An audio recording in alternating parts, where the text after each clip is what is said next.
Alright guys, so you're welcome back to my class, but before we go on to the experiments in photosynthesis as we shall be treating today, let's quickly look at a recap of the major differences between the light stage reaction and the dark stage reaction.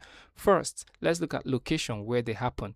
Now, for the location under light stage reaction, it happens in the grana of the chloroplast, while the dark stage reaction happens in the stroma of the chloroplast.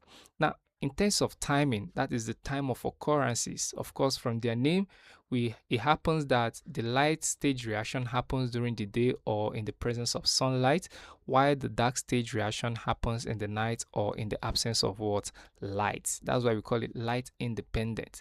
Then we have their primary action, photolysis of water, that is splitting of what? Water. And also we have release of oxygen, and we also have uh, reduction of NADPH to NADP to NADPH, and also production of ATP. While in the dark stage, we have assimilation of carbon 4 oxide. So for the required inputs, that is the things they need to carry out their reactions, we have water and light energy.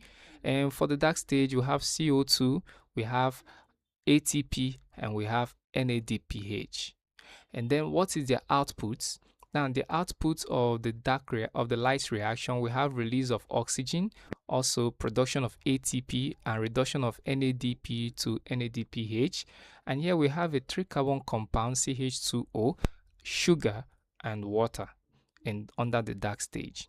So that's basically a summary of the light and dark stages reactions of photosynthesis. Now let us move over to experiments in photosynthesis. So the first experiment, our aim is to test for the presence of starch in the leaf, and we shall be needing materials like a green leaf that has been outdoor, maybe have been photosynthesized obviously, and then a beaker and boiling tubes, Bunsen burner, a dropping tube so that we can use it to drop our next requirement, which is iodine solution. So these are basically all the things we need for this reaction, and not forgetting your white tiles. Then this is basically how the processes or the method we shall carry out. So the first thing is to boil the leaf. So boiling the leaf here helps us to burst the starch grains and also inactivate the enzymes present. And after we've boiled for like 4 to 6 minutes, we now put it in 70% alcohol. The aim of putting it in 70% alcohol is so that we can decolorize the green pigments, and then we'll have a plain color. Then we put it in water, hot water preferably, so that we can soften it. Then after we've softened it, we now put it on our tile, and using our dropper, we shall use the dropper to pick up our iodine solution and drop on the leaf. Now, how do we know that photosynthesis, this plant or this leaf has been photosynthesizing? Because the leaf will turn blue-black if it comes in contact with the iodine solution. So this is basically what it is.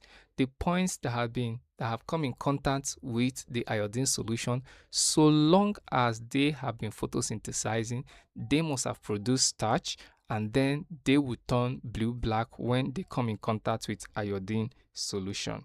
Now, this is our base reaction for determining the presence of starch in materials such as the leaf. So every experiment that we shall carry on now, we shall always test and always come back to this test to check for the presence of starch. Now, in our second experiment, we shall be checking to show or to prove that sunlight is necessary for photosynthesis. All we need is a potted plant, a strip of black paper, and clips. Now, why do we need this? First, we need to put this particular plant inside a cupboard for some days. All right, so that it may not be able to photosynthesize for this period of time that we want it to. So we just put it there for like 1 to 2 days and allow it. Then afterwards, when we bring it out, we are going to use a black tape like is seen here. We're going to use a black tape and cover up a part of the leaf and allow it under the sun for some time, maybe 3 to 5 hours or so, and then we leave it there for some time, allowing it to photosynthesize. Now we're going to go back to our base experiment and test for the presence of starch. Remember, if it turns blue-black, that means starch is present, and that means the leaf has been photosynthesizing. But if it does not change to any color, if it sticks to the color of the iodine solution, that means the leaf have not been photosynthesizing. All right, so that means is a proof that photosynthesis did not occur. So this will be the result here. Now the part that we have, this particular part is the part that we have used a black tape to cover after we have locked it up inside the cupboard for a while. And when we expose it to sunlight, we use the black tape to cover this particular part. And you will notice that when we had tested for starch with our iodine solution, starch was absent because there was no light. Remember, we are testing if sunlight is important. So the place that we used the black tape to cover was not exposed to sunlight. Thereby, it was not able to photosynthesize.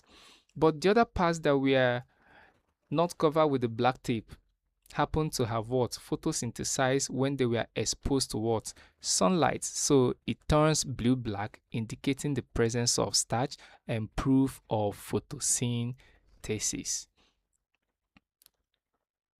Now, in our third experiment, we shall be isolating CO2. That means we shall be removing CO2. Remember, we said that carbon dioxide is necessary for photosynthesis. So we want to see what happens if we remove carbon dioxide from this reaction. Is it going to still photosynthesize? So we are going to show that that carbon dioxide is necessary for photosynthesis. We need a potted plant, a Vaseline, a conical flask, split cork, Rator stand, and caustic soda, which shall be serving as our drying agent that will help us to take away carbon dioxide. So this is going to be our experimental setup. So we bring this plant and then we introduce a part of the leaf inside a beaker, a conical flask rather, containing caustic soda. Now the caustic soda will help us to take away any form of CO2 present.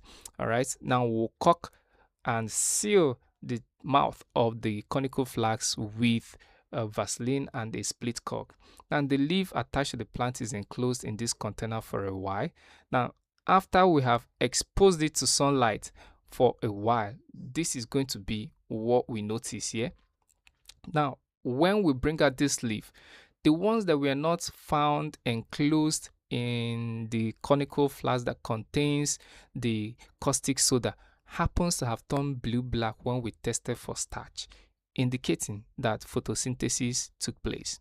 But the ones that had the caustic soda around it and was able to dry up the carbon dioxide present, when we tested for starch, did not change any color, indicating that photosynthesis had not taken place, thereby proving that carbon dioxide is actually necessary for photosynthesis to take place. And then the next experiment is to demonstrate that chlorophyll is required for photosynthesis to take place. It's as simple. We'll use what we call a variegated leaf, as we can see here. A variegated leaf is actually a leaf that possesses both a green part and a non-green part. The non-green part indicates that chlorophyll is absent in these areas. So we expose this leaf onto sunlight for like 6 to 12 hours, enough time to photosynthesize. Then we also have to neatly map out the areas that are green in color so that before we start our chemical test, so that we're able to know the difference. Then after we have exposed it for a while, we'll bring it up now and we test for starch. You will notice before the experiment here, obviously, is our control because it has no green parts. And obviously here is our is the area that has what? A green part. So what do you think will happen when you test for starch? The areas with green parts will actually turn blue-black. Why those areas that are lacking the green color will actually not what? Turn blue-black. indicating the absence of what? Starch. And with the absence of starch, indicates that that part of the leaf did not photosynthesize because it was lacking a very important factor for photosynthesis to take place, which is the chlorophyll. So these are the things that we test for to ensure that the factors that we mentioned that are necessary for photosynthesis to take place actually influence whether photosynthesis takes place or not. And there are some importance of photosynthesis to human beings, not just human beings, but the environment and other animals as a whole.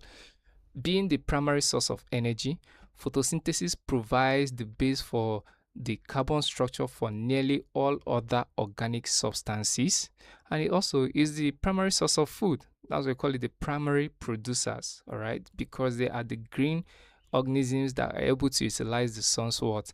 Energy.